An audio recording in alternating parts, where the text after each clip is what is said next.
બિલકુલ, આમ તો ઉત્તરાયણ પહેલાંની રાત કતલની રાત કહેવાતી હોય છે, પણ અત્યારથી અમદાવાદ શહેરના લોકો છે તે રાયપુર ખાતે પહોંચી ચૂક્યા છે. દ્રશ્યો રાયપુરની બજારના જ્યાં આગળ અત્યારથી જ પતંગની ખરીદી છે તે જોવા મળી રહી છે.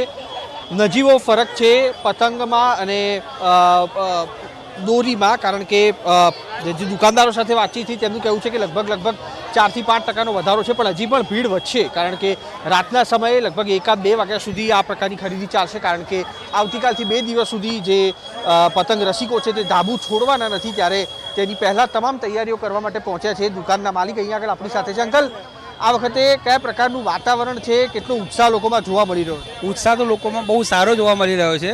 ગ્રાહકી પણ બહુ સારી છે. હજી રાતે તો આનાથી વધારે ગ્રાહકી થવાની છે.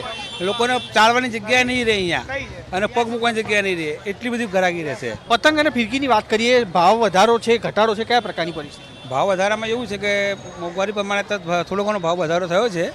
10% પ્રમાણે જેવો ભાવ વધારો થયો છે, પણ પબ્લિકને તો કશું નડતું નથી. હવે પબ્લિક ઉત્સાહ ઉત્સાહ તો બહુ જોરદાર છે પબ્લિકનો, એટલે ખરીદી માટે બી ધૂમ ખરીદી કરી રહ્યા છે અત્યારે લોકો. બિલકુલ ધૂમ ખરીદી કરી રહ્યા છે. આ પાછળના દ્રશ્યો જુઓ, જ્યારે જે પતંગ રસિકો છે તે પતંગ ખરીદી કરવા માટે પહોંચી રહ્યા છે મોટા પ્રમાણમાં, અને હાથમાં સમાય નહીં એટલા પતંગ છે તે અહીંયા આગળથી લઈને તેઓ જઈ રહ્યા છે. ભાવ કરાવી રહ્યા છે, કારણ કે ગુજરાતીઓની એક તાસીર હંમેશા રહેતી હોય છે કે મોંઘા પતંગ હોય તેને ભાવ કરાવી અને તેને ખરીદી કરવી.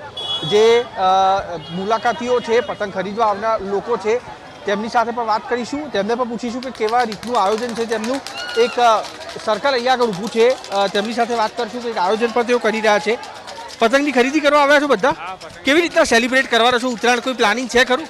ના, હાલ તો કંઈ પ્લાનિંગ નથી સેલિબ્રેટ કરવાનું, પણ અત્યારે પહેલાં પતંગ લઈ લઈએ પછી કરશું સેલિબ્રેટ. કેટલી ખરીદી કરવાની છે? 15 કોડી. 15-20 કોડી. 15-20 કોડી. બધા ફ્રેન્ડ છો ને? હા, 4 જણા ફ્રેન્ડ્સ છે. ઓકે. કાલે કોઈના ઘરે જશો સેલિબ્રેટ કરવા? ઘરે જઈશું. એક ફ્લેટના ધાબા ઉપર મજા આવે ને, ડીજે બીજે હોય, નાસ્તો હોય, એટલે 4 જણા ભેગા હોય તો મજા આવે.